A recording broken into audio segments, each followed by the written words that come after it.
اس کے بعد عرض یہ ہے کہ آپ نے جو سوال کیا اما خدیجہ رضی اللہ تعالی عنہا وسلام اللہ علیہا کہ آپ کا نسب مبارک اور آپ کی ابتدائی زندگی کے حالات کیا تھے. بے شک. جی. آپ رضی اللہ تعالی عنہ نبی کریم صلی اللہ علیہ وسلم کی زوجہ اول ہیں ماشاء اللہ. اور سبحان آپ اللہ. رضی اللہ تعالی عنہ خدیجہ بنت خویلد بنت اسد بنت عزہ بنت مرہ بنت لوئی بنت قصاب. کیا بات ہے. سبحان آپ کا جو سلسلہ نسب ہے حضور اکرم صلی اللہ علیہ وسلم سے جا ملتا ہے. ماشاء اللہ. اور سبحان اللہ. آپ رضی اللہ تعالی عنہ کا پہلا نکاح مبارک ہو چکا تھا.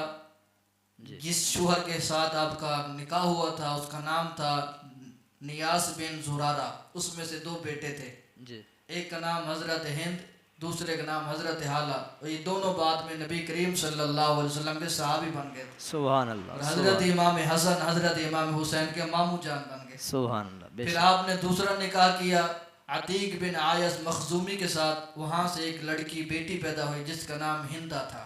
جی. پھر تیسرے نمبر پر آ کر سرکار دو عالم صلی اللہ علیہ وسلم کی ذات مبارکہ سے نکاح مبارک ہوا. پھر ساری اولادیں سرکار کی آپ کے بطن عطر سے پیدا ہوئی. سبحان اللہ. سبحان اللہ. ماشاء اللہ. ماشاء اللہ. بہت ہی خوبصورت جامع خلاصہ علامہ صاحب نے فرمایا. سیدہ خدیجۃ الکبریٰ رضی اللہ تعالی عنہا کا تعلق قریشی کے بنو اسد قبیلے سے تھا. ان کا نسب نبی کریم صلی اللہ علیہ وسلم کے نسب سے جا ملتا ہے. وہ اپنی طہارت، بردباری اور دیانت داری کے باعث عرب میں عزت و احترام کی نگاہ سے دیکھی جاتی تھی. سبحان اللہ. سبحان اللہ. وہ ایک کامیاب تاجرہ تھی اور ان کی کاروباری دیانت داری نے انہیں مکہ العرب یعنی عرب کی ملکہ کا خطاب دلوایا. سبحان اللہ. ماشاء اللہ. بہت ہی علامہ صاحب نے خوبصورت فرمائی. اور ہم اگلے سوال کی طرف چلتے ہیں. سیدہ خدیجۃ الکبریٰ رضی اللہ تعالی عنہا نے نبی کریم صلی اللہ علیہ وسلم کے اخلاق، سچائی اور امانت داری کو دیکھتے ہوئے خود نکاح کا پیغام بھیجا. یہ نکاح نہ صرف ایک مثال ازدواجی زندگی کی بنیاد تھا بلکہ اسلام کی ابتدائی سفر کے لیے بھی بہت اہم ثابت ہوا. اس نکاح کی تفصیلات اور کیا حکمتیں ہیں یہ میں علامہ صاحب سے پوچھوں گا. یعنی کہ میں سوال دوبارہ رپیٹ کر دیتا ہوں. نبی کریم صلی اللہ علیہ وسلم سے حضرت خدیجۃ الکبریٰ رضی اللہ تعالیٰ عنہا کی شادی کیسے ہو اور اس میں کیا حکمتیں تھیں، یہ جواب ارشاد فرمائیے گا. ماشاءاللہ ماشاءاللہ. حضرت صاحب آپ نے بہت ہی خوبصورت سوال کیا. حضور اس کا جواب یہ ہے کہ حضرت آدم علیہ السلام نے ارشاد فرمایا کہ اللہ نے مجھے تمام مخلوق کا باپ بنایا سبحان اور اللہ. سارے انبیاء اکرام میری نسل سے ہیں. جی. لیکن نبی آخر الزمان صلی اللہ علیہ وسلم کو 2 فضیلتیں اللہ نے عطا فرمائی. ایک فضیلت یہ ہے ان کی بیوی ان کی نیک کاموں میں مددگار ہوگی. سبحان اللہ. دوسری فضیلت یہ ہے کہ ہر نبی کے ساتھ جس طرح شیطان انسان کے ساتھ ہوتا ہے اسی طرح نبی کے ساتھ بھی ہوتا ہے. تو آدم علیہ السلام نے فرمایا کہ جو آخری نبی کا شیطان ہے وہ مسلمان ہو گیا. یہ 2 فضیلتیں اللہ تبارک و تعالی نے نبی آخر الزمان کو عطا فرمایا. تو علماء مورخین نے ارشاد فرمایا جو آدم علیہ السلام نے بیوی کا ذکر کیا وہ حضرت خدیجہ تھی. صحیح ہے. کیونکہ حضرت خدیجہ رضی اللہ تعالی عنہ اس وقت سرکار کے ساتھ تھیں جب سرکار کو جھٹلایا جاتا تھا. جب سرکار دو عالم صلی اللہ علیہ وسلم کو ماننے کے لیے کوئی تیار نہ تھا اس وقت حضرت خدیجہ نے لبیک کہا. سبحان جب اللہ. سرکار دو عالم صلی اللہ علیہ وسلم کو مال دینے کے لیے کوئی تیار نہیں تھا اس وقت آپ نے اپنا سارا مال سرکار کے قدموں میں رکھ دیا. سبحان اللہ. اور آپ کی شادی مبارک، آپ کا نکاح مبارک پوری دنیا کے اندر مثال قائم کر دیا. سبحان اللہ. سبحان اللہ. ماشاء اللہ. کیا ہی بات ہے. بہت خوبصورت جامع جواب دیا علامہ صاحب نے. سیدہ خدیجۃ الکبریٰ رضی اللہ تعالی عنہا نے نبی کریم صلی اللہ علیہ وسلم کے اخلاق کو کردار سے متاثر ہو کر نکاح کی خواہش ظاہر کی.